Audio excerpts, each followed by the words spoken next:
Hello, I'm Regina McCann-Hess, president of Forge Wealth Management, and welcome to our Women in Wealth series.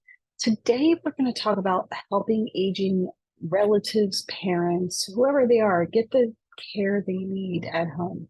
There's also services now from home health care and delivered meals to services that offer contact and companionship exist in many communities that help older people and their families.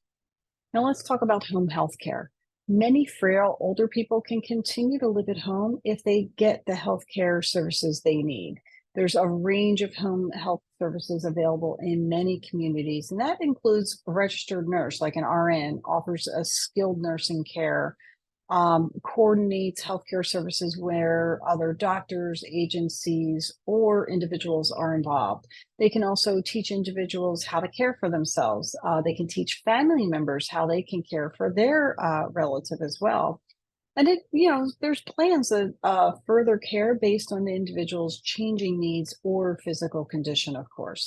The nurses also communicate with doctors about your relative's medical progress. Now, there's also something called a certified home health aide. Now, these will work under the direction of a registered nurse and can administer oral medications and can provide hands-on care. They can take your temperature, check your pulse, assist in like the activities of daily living, change some non-sterile dressing, things like that that are really helpful for somebody who needs a little bit extra assistance. There's also occupational therapists. Now, they can access the older person's physical and mental limitations, recommend changes or adaptations in the environment to promote independence. Of course, that's again, independence, as long as the person can have it, that's important to people. Physical therapists. Now, they provide therapy to help an older person regain mobility after a serious illness, such as a stroke or an accident. They can teach the person therapeutic exercises and also show family members how to help as well. Then we also have speech therapists. Now, speech therapists provide therapy to help the older person regain or improve speech, especially after an event such as a stroke. Okay, we also have nutritionists. Now, they obviously provide nutritional counseling services, which may include instruction for preparing meals for those on restricted diets. Social worker. Now, they will help your older relative deal with the emotional aspects of illness. They also help families access community resources and also help coordinate support services. Things to consider for home healthcare. Now, before using a home healthcare agency or home care, you want to find out as much as you can about the agency and its procedures. You also want to compare the prices and services of the different agencies if more than one is available. You also want to look for some key indications of service quality. Any good agency will ensure some of the following. The agency and staff have appropriate professional credentials and licensing. Those providing care treat the older person with courtesy and respect. That's key, absolutely key. The plan for care is reviewed and evaluated periodically by supervisors, making sure we're all on the same track and we're going in the right direction. There's also a formal process for recording and acting on complaints at the agency. So that's important as well. And also, are your phone calls returned in a reasonable amount of time? Your family, your older relatives, and their doctors are kept informed of changes in progress. Are they communicating to the people they need to communicate to? If a home health aide is ill or fails to show up, is there another person available to be sent over? Now, in some communities, there are serious shortages of home health services. There could also be waiting lists. So if you think your relative would benefit from home health services, it may be a really good idea to begin exploring those options as soon as possible. That gives you time to find, a couple different agencies to compare and also to get on that list so that your wait is not so long. We also want to talk about accessing community resources. So when it comes to caring for an older relative, your community probably has a lot more support than you think. Most communities have long-standing programs that provide assistance with meals, household chores, companionship, emergency care, and many more. I know our local church, when I look in the bulletin, they actually have car rides available, meal delivery, things like that. So not just a community center, but look at your churches as well.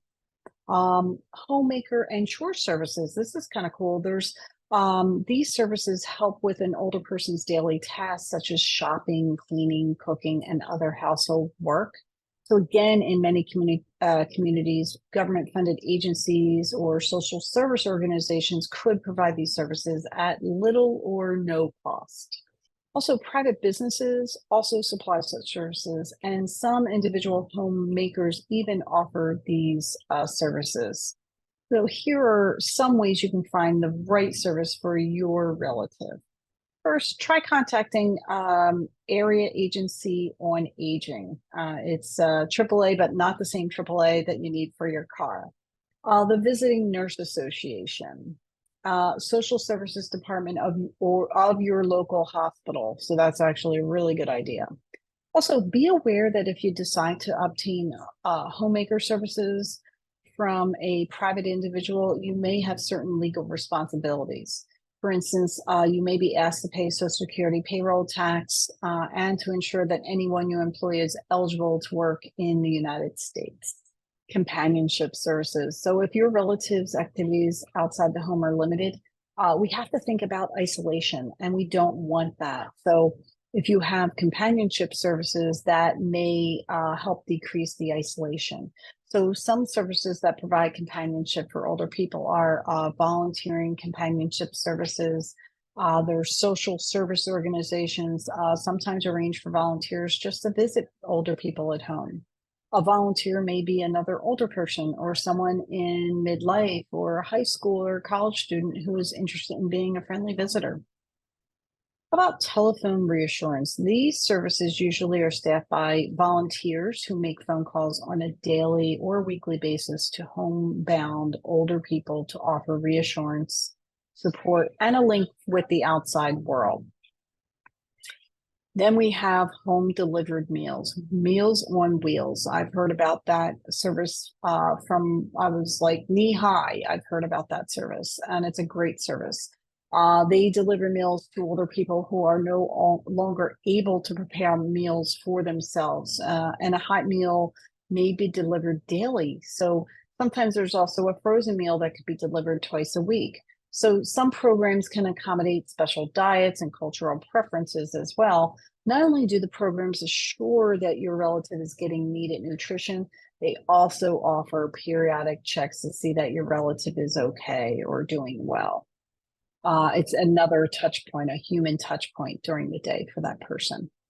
Many nutritional programs have sliding scale fees calculated in relation to your relative's income, and some may ask for a minimum donation. And we also have senior center programs, and I know a lot of people who have used these when they're taking care of their aging parents.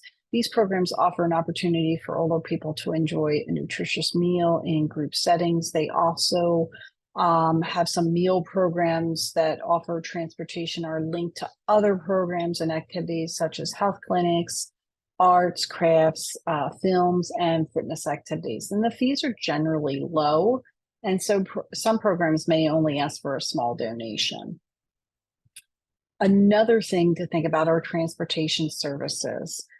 Transportation is obviously critical for older person who does not drive.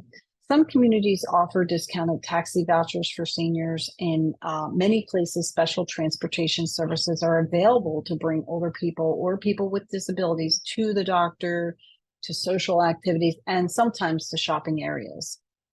These services are generally offered by social service agencies, senior centers, or local transit authorities, and I've seen them a lot when I'm out and about. So they are definitely being utilized in a really good way. All right, case management or care management services. You may want to consult a case manager or also call a care manager if after a complete medical evaluation and your own review, you feel your older relative's care is too complex for you to handle by yourself. Case managers can help coordinate all aspects of an older person's support. They can make a full assessment of your relative's social and emotional needs. They can develop a comprehensive plan for care. They can help make the necessary contacts and arrangements. They can screen providers and even oversee the plan to make sure it's actually working. The case manager maintains regular contact with the responsible family members, even if they live in another part of the country. So case managers are usually social workers or nurses experienced in geriatrics. Now, typically, private case managers charge fees for initial evaluations, follow-up visits to the older person, and ongoing monitoring services. In some communities, there's nonprofit agencies that offer these services to income-eligible seniors at no charge, although the scope of the service may be limited. So you do want to be careful about that. All right, so we're also going to talk about personal emergency response system. Now, these systems enable people to call for help in the event of a fall or an emergency. The older person wears one of those small radio transmitting devices. When it's activated, a message is transmitted to the local hospital or the police station that has on file the person's name, address, phone number, and a list of people to call. Help sent right to the person's home if he or she actually does not respond immediately to a phone call. So some systems are also activated automatically if a fall leaves the person unconscious. So those are really good things to have for people who are definitely, living alone and spend a lot of time alone.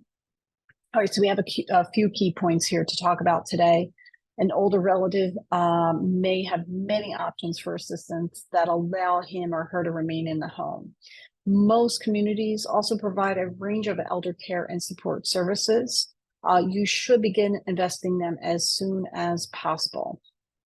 Making decisions with the assistance of experienced professionals can help reduce the stress and worry of caring for an older relative. And I would say our action item today is, be aware, make yourself aware of those agencies and the services that are available in either your area or the area of your loved one, because you never know when that need is going to arise. It can arise literally in a blink of an eye. I've seen it happen many, many times. So if you do have an aging parent or loved one or somebody that you need to help take care of at some point, just make a list of these available agencies and, have it ready for when you do need to pull the trigger on something like that. Thanks so much for joining me. Again, I'm Regina McCann-Hess, president of Forge Wealth Management. You can follow me on Facebook and YouTube at Forge Wealth. Insta, we are Forge Wealth Management, and LinkedIn, Regina McCann-Hess. Go make it a great day. Thanks so much. Bye-bye.